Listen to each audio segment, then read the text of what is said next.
শেখ হাসিনার ফ্যাসিবাদ সরিয়ে আমার ফ্যাসিবাদ এখানে কায়েম করব এবং আমি বলে দেব ডেইলি স্টার থাকবে না, প্রথম আলো থাকবে না, বন্ধ করে দিতে হবে।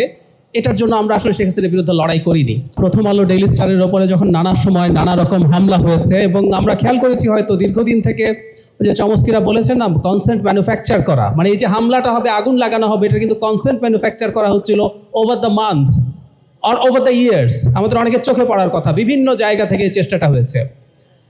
অ্যাক্টিভিস্টের জায়গা থেকে আজকে ঘটনাচক্রে আমি সরকারের অংশ এবং যে কথা আমাদের দুজন মাননীয় মন্ত্রী বললেন, আমরা অবশ্যই অ্যাট এনি কস্ট এটার বিরুদ্ধে ব্যবস্থা নিব, যা যা হয়েছে আইনগত। কিন্তু একটা জরুরি দায় সম্ভবত আমাদের আছে যে এই কনসেন্ট ম্যানুফ্যাকচার করার যখন চেষ্টা হয়, সে চেষ্টার বিরুদ্ধে দাঁড়ানো।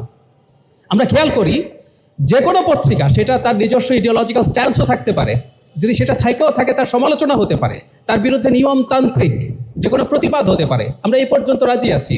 কিন্তু যে ধরনের হুমকি হয়েছে, যে ধরনের ব্যবস্থা নেওয়া হয়েছে, যেখানে মানুষের মৃত্যু ঘটতে পারতো, এখানে কম মানুষ ছিলেন, ডেইলি স্টারে অনেক মানুষ আটকা পড়েছিলেন, এই রকম কোনো কিছুর কনসেন্ট বাংলাদেশে তৈরি করার চেষ্টা কেউ যদি করে, তার বিরুদ্ধে নাগরিকদের দাঁড়ানো উচিত বলে আমরা মনে করি। আমি ডিফার করতে পারি, কিন্তু এই ধরনের কোনো চেষ্টা কোনোভাবে যেন না হয়। সো আমরা সরকারের দিক থেকে যা যা ব্যবস্থা নেয় সেটা নেব। আর নাগরিক হিসাবে আমরা একটা গণতান্ত্রিক বাংলাদেশ গড়ে তুলতে চাই। আমরা শেখ হাসিনার স্বৈরাচার সরিয়ে, শেখ হাসিনার ফ্যাসিবাদ সরিয়ে আমার ফ্যাসিবাদ এখানে কায়েম করব এবং আমি বলে দেব ডেইলি স্টার থাকবে না, প্রথম আলো থাকবে না, বন্ধ করে দিতে হবে। এটার জন্য আমরা আসলে শেখ হাসিনার বিরুদ্ধে লড়াই করিনি। খুব ক্ষুদ্র একজন কর্মী হিসাবে শেখ হাসিনার সেই স্বৈরাচারের বিরুদ্ধে লড়াই করার হিসাবে আমি বলতে চাই, আমরা একটা গণতান্ত্রিক বাংলাদেশ তৈরি করতে চেয়েছি এবং সংবাদ মাধ্যম এই চেষ্টাটা যেন করে তাদের জায়গা থেকে, যেন বাংলাদেশ আর কোনোদিন এসব না হয়। সরকারের কাজ সরকার নিশ্চয়ই করবে।